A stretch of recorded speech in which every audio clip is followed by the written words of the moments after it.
What is up, everybody? Welcome back to another episode of Cast Me Outside with me, your host, Aaron Scholl. Today's date is February 24th, 2025. How you doing out there? It's Monday. Hope you guys had a good weekend. I did. Usually, as a part of the video journal section, I update you guys on the weekend. But I am excited to lean into the king archetype.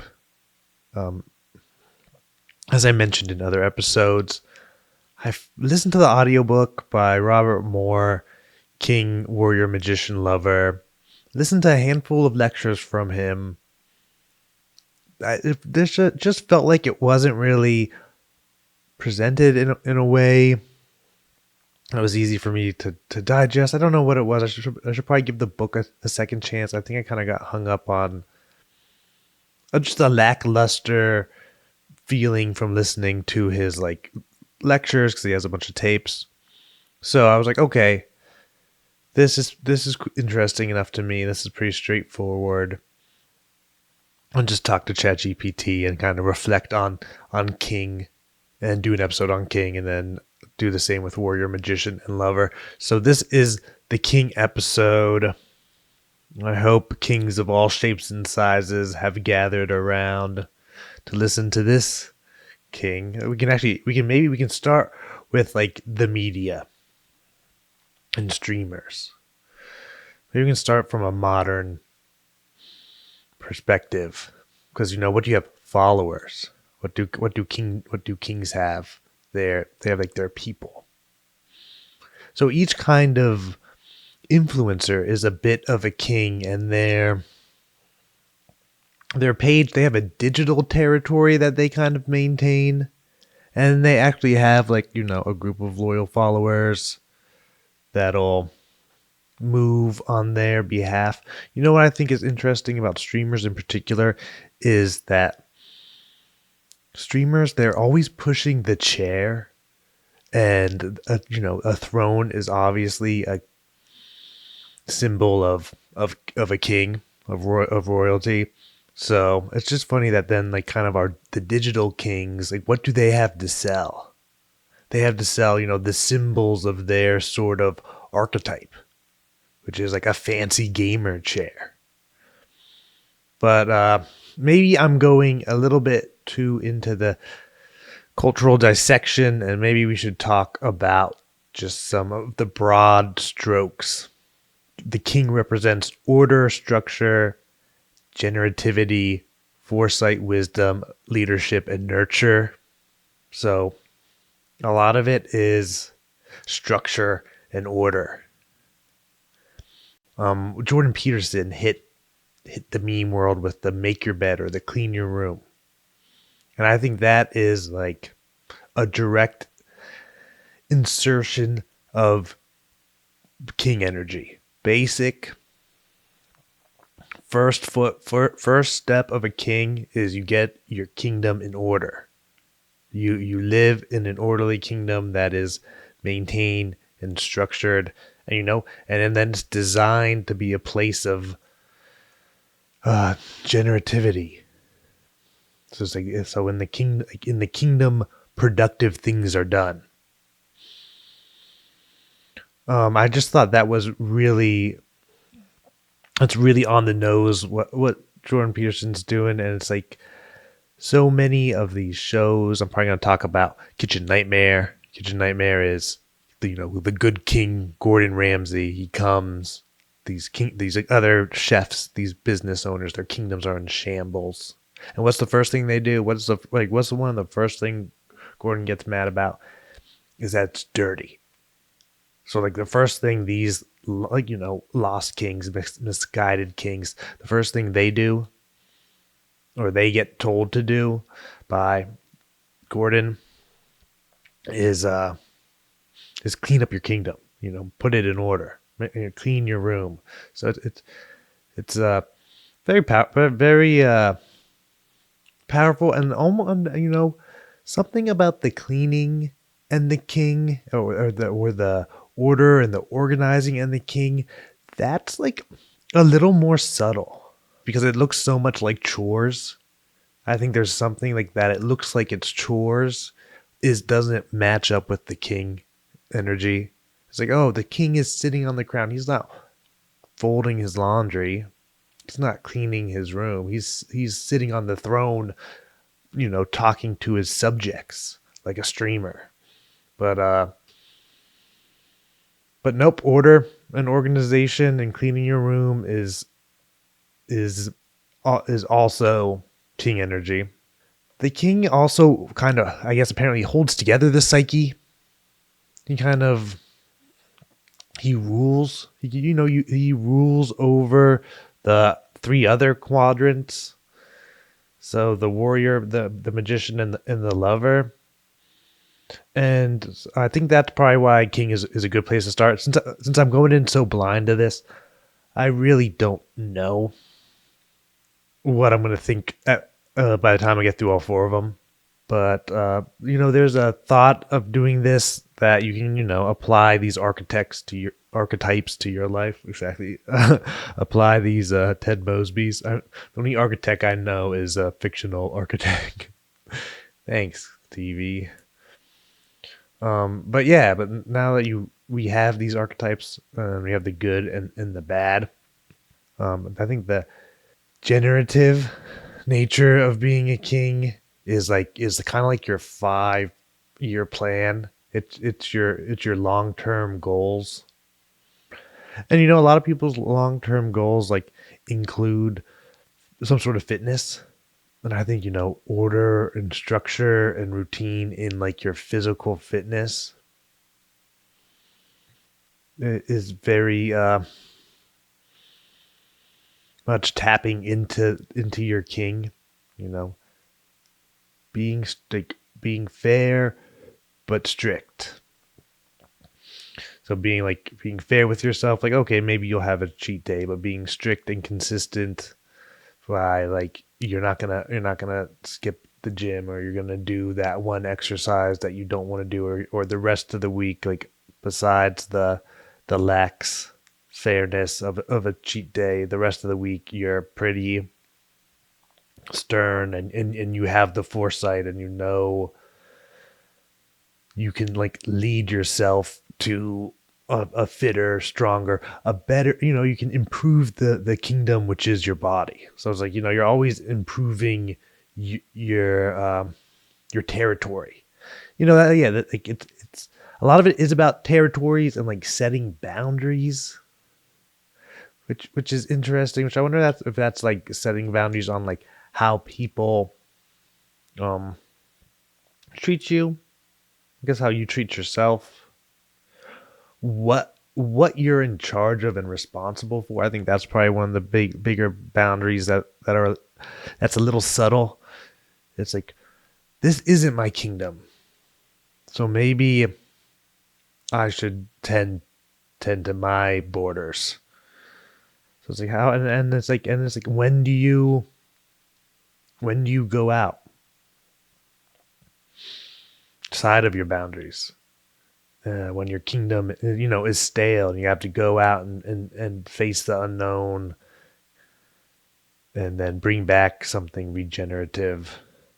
So I think that's kind of the hard, like a hard part of king energy is like not being stagnant.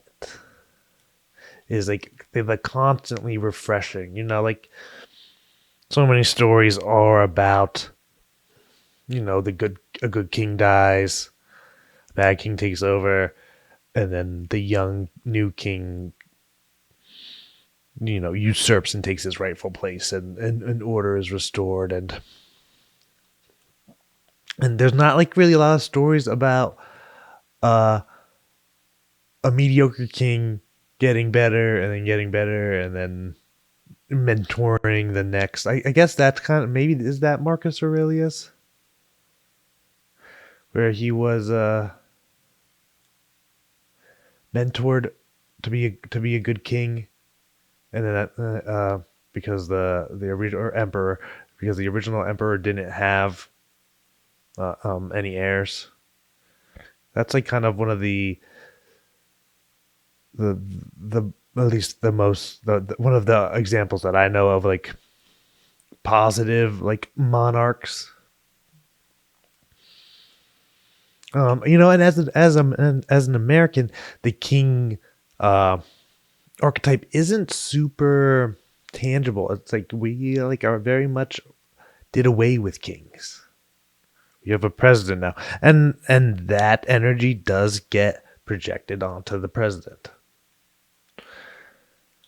Like in that, like, and a lot of the fears of the shadow side of the king gets projected onto the president. Everyone's scared the president's going to be dictator, dictator. That's a dick potato. It's a dictator. Yeah, everyone's scared that like the king's gonna like restrict the boundaries too. He's gonna become a tyrant. He's gonna take our freedom. But we don't really, yeah, we don't really get a ton of great kings. I feel like a lot of the modern kings are in sports. It's I can talk about like the 3 or 4 modern kings that I think kind of are on the nose. And we'll talk about sports. It's definitely right now LeBron James and Lionel Messi. I mean, Lionel Messi is, I guess, he's in the MLS now, so his like the sun is setting kind of on his kingdom. These athletes, at least as far as LeBron James, he plays on the court. Like, a king has his court, and it's just perfect that his name is James and King James, the King James Bible. I don't know. I don't know much. I imagine he was an English king. So it just works perfectly, and he's the pinnacle. He's a master of his court. He's in that boundary, in that kingdom. He wears the crown. And definitely with sports, there's so much like great opportunities to demonstrate leadership and like nurturing and mentoring. Like that aspect of the king, I feel like is also a little underappreciated. It's a little obvious, but again, I feel like maybe king gets a really bad representation in modern cultures, or at least in maybe in my upbringing and time. Like, yeah, we had the Lion King, that was sick. We had Lord of the Rings. I'm sure there was like tons of characters. Like we had those movies. But for me, like, and maybe it's the Americanism of myself. Like, yeah, not like a lot of fond king. Like, what is there? Philosopher kings like Plato, like that, like Utopia. But yeah, there's not like a lot of positive king imagery. Like we criticize our president, like rightfully so. Like, but we find them in sports. And King James, his logo is a lion, king of the jungle. On the nose, king imagery. Lionel Messi, the soccer player, he's in Fortnite. Both of them in Fortnite. If you're not king if you're not in Fortnite. Joe Rogan's about to get a Fortnite skin. Lionel Messi, his Fortnite skin, he turns into a lion. There's not a ton besides the Fortnite. There's not a ton of official imagery I saw, but there's a lot of fan imagery of Lionel with the mess. And his name is literally Lion, and he's the king.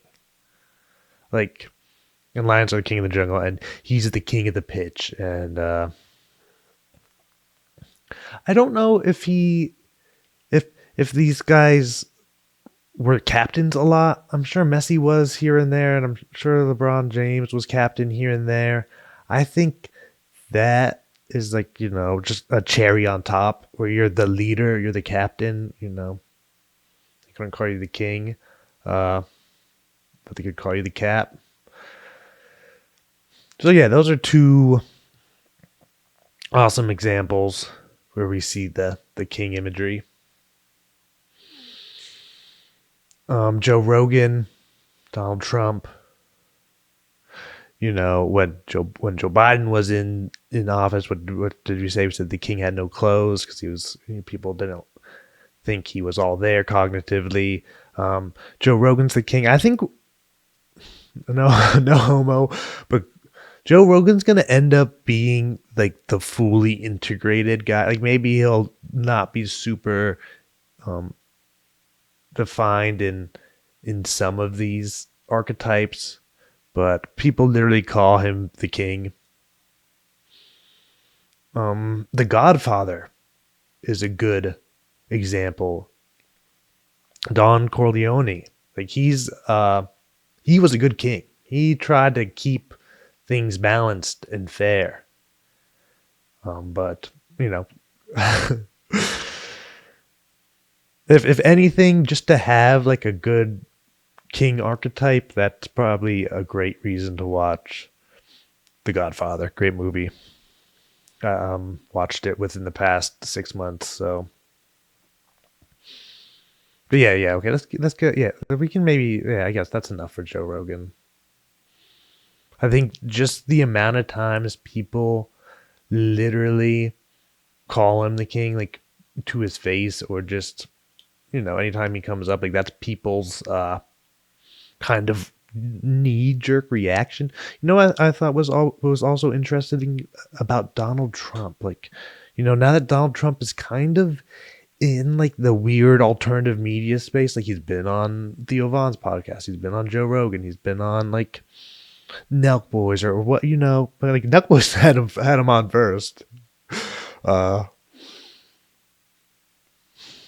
Which I don't even know what their like what their ties are to have Trump on. Like I think they had him on during the off season when Trump wasn't in office, but still a bunch of pranksters from Canada. But let me get back to the point. Now that Trump's kind of like a little bit more socially acceptable and in kind of this alternative media podcast space, every time it comes up that like maybe they were at the UFC or maybe they could have crossed paths with Trump, people want to know like, have you met him? Did you meet Trump? Like, I don't know if it's a false signal that I'm like, oh man, this is like people are caring about meeting Trump.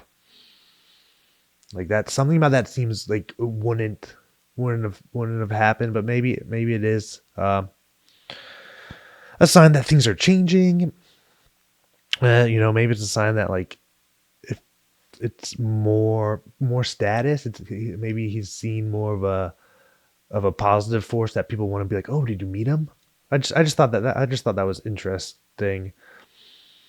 Yeah, and then Gordan Ramsey, like I said, Kitchen Nightmares is the good king coming to put a kingdom in order, and he trains the people how to treat their subjects. And, Gordan comes in and he mentors too, so he has he might have the crown as like for how many Kitchen Nightmare episodes there are. He's probably done it like 150 times. He might be the king freaking sayer. I don't know, the king saver. I don't know. Sorry guys. Got a little ranty there, but we can talk about like the tyrant and the weakling. So the tyrant, and the weakling, that's kind of the two shadow manifestations of the king. Tyrants, you feel like you're walking on eggshells. The weakling has no backbone. You want to be a benevolent authority. Weak-willed tendencies. So not ruling with an iron fist, I guess. And then so it's like it's the extremes of ruling. Are you a tyrant or are you weak willed? Like, do you not have a vision for your kingdom? Are you is it, and if you do have a vision, are you capable of mustering the will to execute the vision and generate it? Like, if you're missing on that, you might be like a bit of the weakling. But are you like are you berating people? Are you not mentoring? Are you kind of expecting royal decree to get things done? And kind of like executive order. Are you just executive? Which every modern president, these past three, seem to be executive order machines. It's seen as tyrannical. Like, you're not willing to nurture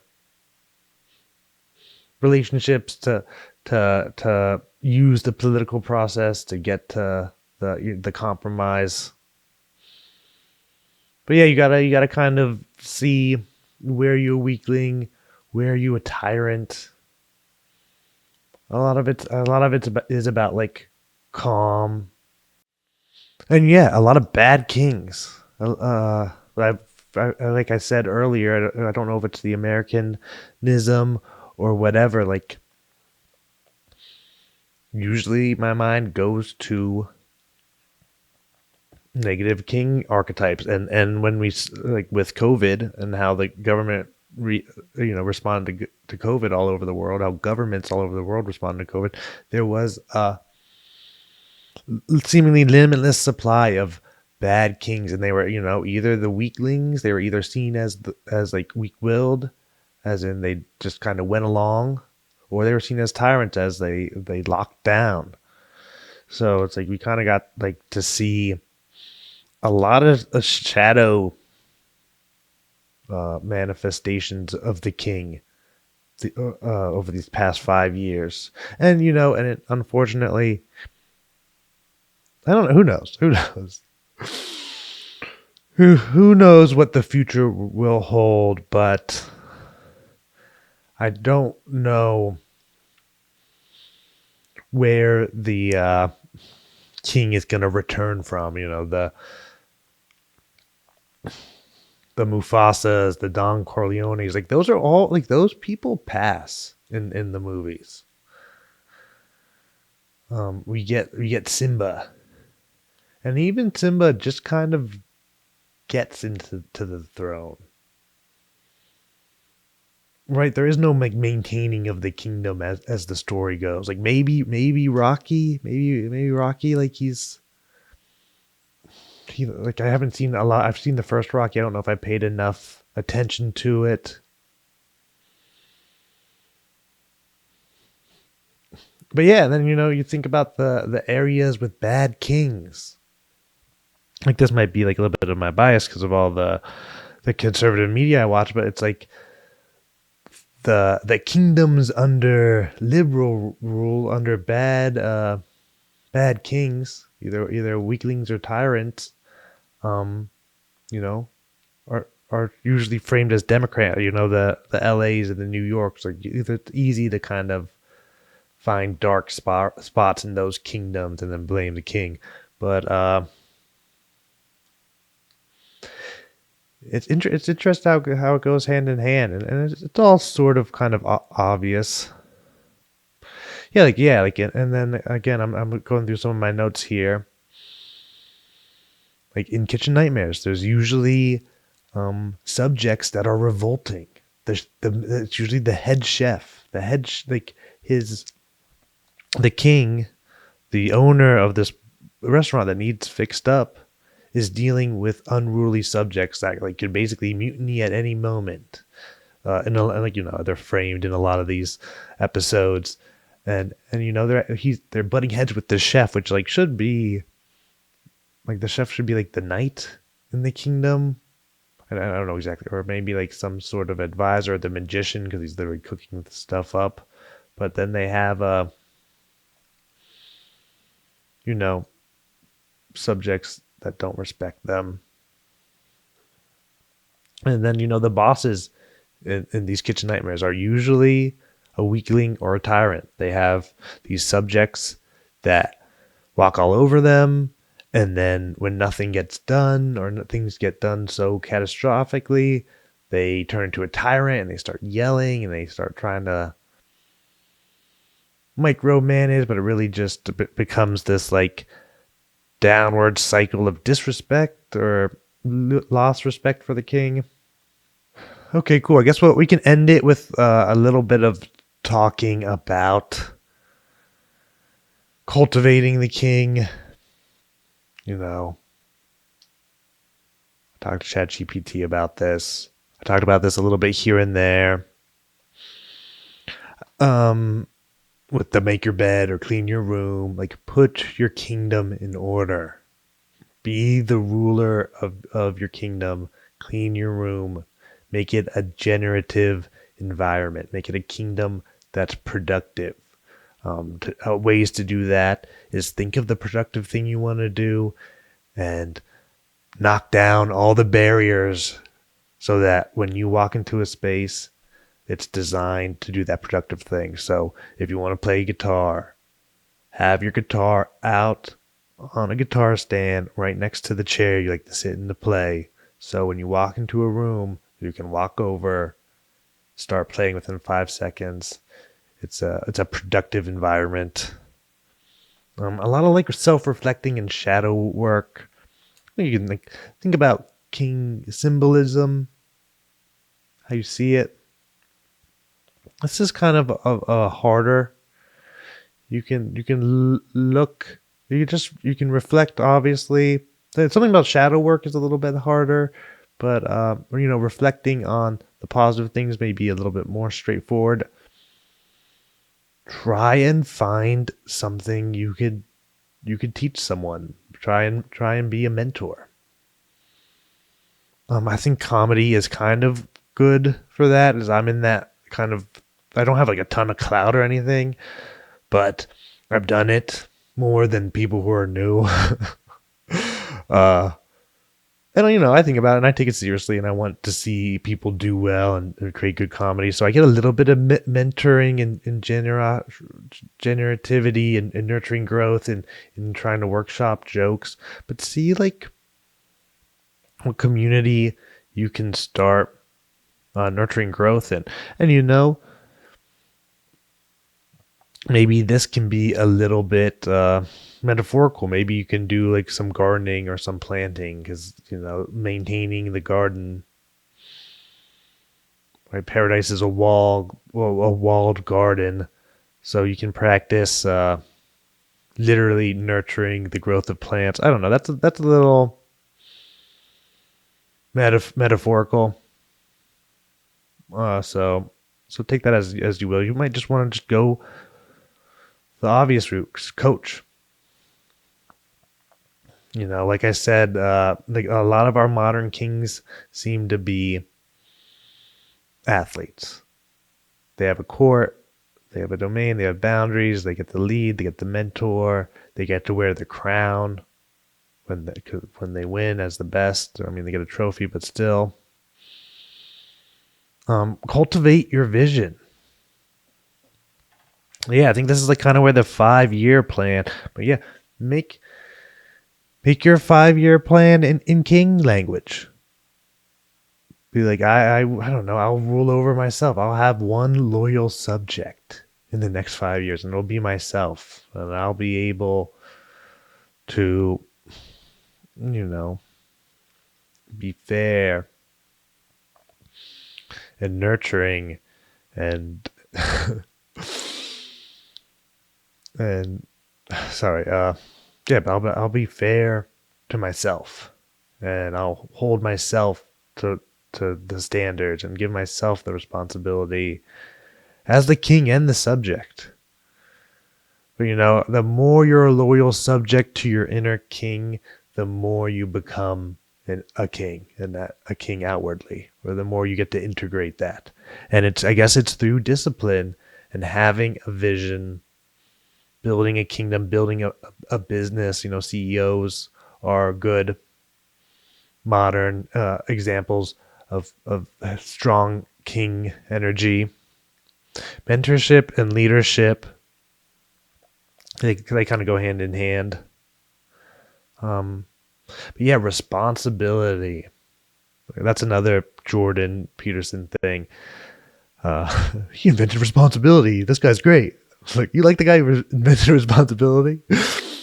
Yeah, nothing. I wasn't worth nothing before I wasn't responsible. But yeah, find your kingdom. Take responsibility for your kingdom. And for someone like me who's ADD and has a hard time setting boundaries, like where does my kingdom start and end? Set that boundary. Figure it out. Have your domain be small at first, and then as it gets stale and you get better, take more territory, conquer, be a king, grow your kingdom. But to grow your kingdom, you first must assume responsibility for a small kingdom and prove yourself worthy and a good king of that. Discipline, self-mastery, tough, meditation, journaling. I think, if you're going to go at this super Jungian, you're going to want to journal a lot. I will give it to Jung. As someone who daydreams a lot, has a lot of fantasies, he talks about like paying attention to your fantasies, and just being told that advice and having that on the top of mind now, kind of when my mind goes somewhere, I see where I'll take the time and see where it went. So start doing that and start putting it in the king frame. And the engaging with the narratives, I think this is great. I mean, I gave you guys a bunch of examples of pretty like A-list kings, some fictional, some actual people. Start building your king, warrior, magician, lover. They talk about building an inner council. Some self-help people do, and Think and Grow Rich, they certainly did. They had like an internal mastermind where I guess Napoleon Hill had the people he admired, and he kind of built little models of them and would have little conversations as them. And he said it created some sort of synergy and a lot of like interesting moments having that like imaginary council. I think, despite how I explained that might be a good idea. I think it's good to have your archetype that you can call on, like, oh, when you need consistency and clarity and to set boundaries, who's the king in your mind that you're gonna ask what they would do. So think of who you would want. Like Joe Rogan would probably be on mine out of the list of the people I said. So yeah, start engaging with the narratives. Find someone who you think represents that archetype. Make them a touchstone for decisions. And start reflecting your life and seeing where you're a tyrant and being a weakling and where you lack vision and where you lack order. And cultivate a vision. Find a community. Find subjects you want to mentor. A community you want to grow. A territory you want to expand. And be a leader. We talked a lot this episode. Just take a little cool down here. No advice. This is all king energy today. I'm here in my throne, talking to my subjects. Like it's a little, that's pretty easy to mock. But hey, it's just a small section of your identity.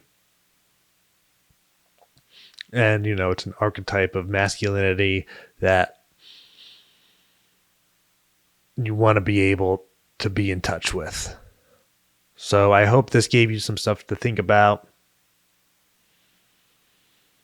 Actually, really enjoyed ranting and stuff. Hope you had some gems in there. I noticed one of my settings was really, really bad in my video recording software, so hopefully the quality will get a major jump. Looking forward to that. Thank you, Daniel Zhao, for the intro. I'll link his YouTube. He made the intro. Let me know what you think about the intro music. But that's it, Kings. For today's episode of Cast Me Outside. It's been a lot of fun, but we're done. Gotta run. Thank you this time for your time. And until next time, keep on living and loving. Peace.